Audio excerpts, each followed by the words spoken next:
God നമ്മുടെ ജീവിതത്തിൽ ഏറ്റവും അത്യാവശ്യം വേണ്ട ഒരു കാര്യമാണ് പ്രാർത്ഥന. പറയാറുണ്ട് ദൈവമായിട്ടുള്ള ബന്ധമാണ് അല്ലെങ്കിൽ ദൈവമായിട്ടുള്ള സംസാരമാണ് പ്രാർത്ഥനകൾ.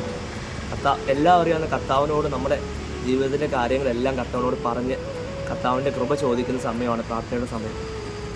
എൻ്റെ ജീവിതത്തിൽ ഞാനിങ്ങനെ വ്യക്തിപരമായിട്ടുള്ള പ്രാർത്ഥനയിൽ ഒത്തിരി സ്ട്രഗിൾ ചെയ്തിട്ടുണ്ടായിരുന്നു ഒത്തിരി കാലം. അങ്ങനെ അത് ആഗ്രഹിച്ചതിന് കുറച്ച് നാളിങ്ങനെ കർത്താവിനോട് എങ്ങനെ ഇരിക്കാൻ പറ്റി വ്യക്തിപരമാണ്. ഇത് കഴിഞ്ഞപ്പോഴത്തേക്കും കൊണ്ടല്ലോ ഭയങ്കര ബ്യൂട്ടിഫുള്ളായിട്ട് ആ ഒരു ഇപ്പം എന്നൊക്കെ നമ്മൾ വ്യക്തിപരമായ പ്രാർത്ഥന ഇരുന്നിട്ടുണ്ടോ ഭയങ്കര ബ്യൂട്ടിഫുള്ളായിട്ട് ആ ദിവസം എല്ലാം മനോഹരമായിട്ട് നടന്നു പോയിട്ടുണ്ട്. പിന്നെ കർത്താവിനോട് കൂടി ഇരിക്കുമ്പോഴത്തേക്കും ആ സ്നേഹം കർത്താവ് ഒഴുക്കി തരുമ്പോഴത്തേക്കും നമുക്ക് വീണ്ടും ഇരിക്കാനുള്ള ഇത് കർത്താവ് തന്നുകൊണ്ടിരിക്കും. ആ സ്നേഹം കൊണ്ട് നമ്മൾ നിറയ്ക്കും. പിന്നെ ചിലപ്പം എൻ്റെ ജീവിതത്തിൽ ഒരു ദിവസം ഞാൻ വ്യക്തിപരമായി പ്രാർത്ഥിക്കുന്നപ്പോൾ ഒരു വചനം തന്നു.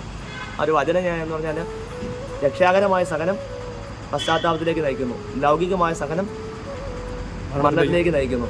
ആ വചനം തന്നു കഴിഞ്ഞാൽ അന്ന് അത് കഴിഞ്ഞ ഉടനെ ഒരു സഹനം ഉണ്ടായി എൻ്റെ ജീവിതത്തിൽ.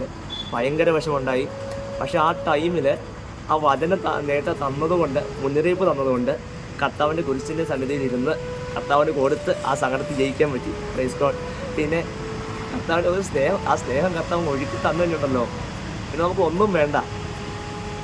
ഈ വെള്ളം കുടിക്കുന്നവന് വീണ്ടും വീണ്ടും ദാഹിക്കും. എന്നാൽ ഞാൻ തന്നെ ജലം കുടിക്കുന്നവന് പിന്നീട് ഒരിക്കലും ദാഹിക്കുകയില്ല. ഇപ്പം നമ്മൾ ലോകത്തിൻ്റെയും പാപത്തിൻ്റേതുമായ വെള്ളമൊക്കെ കുടിക്കുമ്പം നമുക്ക് വീണ്ടും ആ ദാഹം ശമിക്കുകയല്ല, ഒരിക്കലും തൃപ്തരാകുകയില്ല. പക്ഷേ കർത്താവിനോട് ചോദിച്ച് കർത്താവ് പരിശുദ്ധാത്മാവെന്ന ജീവജലം നമുക്ക് തരുമ്പോൾ അത് നമുക്ക് കിട്ടിക്കഴിഞ്ഞാൽ പിന്നെ ഒരിക്കലും നമുക്ക് ലോകത്തിന് വേണ്ടി ദാഹം ഉണ്ടാവില്ല, പാപത്തിന് വേണ്ടി ദാഹം ഉണ്ടാവില്ല.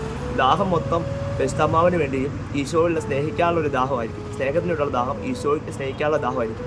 അപ്പോൾ അങ്ങനെ ഒരു സ്നേഹം കിട്ടിക്കഴിഞ്ഞുണ്ടല്ലോ, നമ്മൾ ശരിക്കും പറഞ്ഞാൽ അയ്യോ നമുക്ക് സ്വർഗം കിട്ടിയ പോലെയാണ്. നമ്മളിങ്ങനെ സ്വർഗത്തിൽ, നമ്മൾ ലോകത്തിലാണെങ്കിലും നമ്മുടെ ലോകത്തിൽ നമ്മുടെ പാദങ്ങൾ സ്പർശിക്കാതെ എപ്പോഴും നമ്മുടെ ചിന്തകൾ ഉന്നതത്തിലായിരിക്കും. ഉന്നതമുള്ളവയെ ശ്രദ്ധിക്കും എന്ന് കർത്താവിനോട് പറയുന്നുണ്ട്.